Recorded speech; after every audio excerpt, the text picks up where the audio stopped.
In this video, you'll learn how to open and close a till session in Roller POS. In POS, go to More, Settings, Current Till Session. Roller automatically starts a till session with the first transaction of the day. However, best practice is to open the till manually at the start of each day. This lets you confirm the previous session was closed and helps ensure accurate cash tracking. If a till float has been set in Venue Manager, it's applied automatically. If no float is set, for example on card-only terminals or when using variable floats, the expected balance starts at 0. To add cash to the drawer, use the Cash In and Out to log the float manually. This keeps the expected cash balance accurate for end-of-day reconciliation. At the end of trading, you'll need to close the till for the day. This finalizes your cash handling and keeps your reports accurate. Closing the till confirms that all cash movements are complete and ready for reconciliation.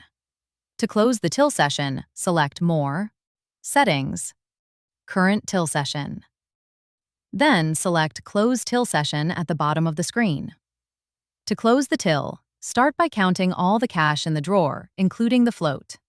Enter the total into the cash value field. If you prefer, you can use the cash calculator to help add up your denominations. It's a helpful way to double-check your total and avoid mistakes. If you use the calculator, you'll see a confirmation screen before the till closes.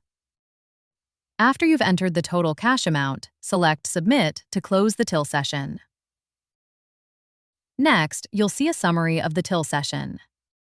This includes total payments and any variance between the expected cash and the amount you counted.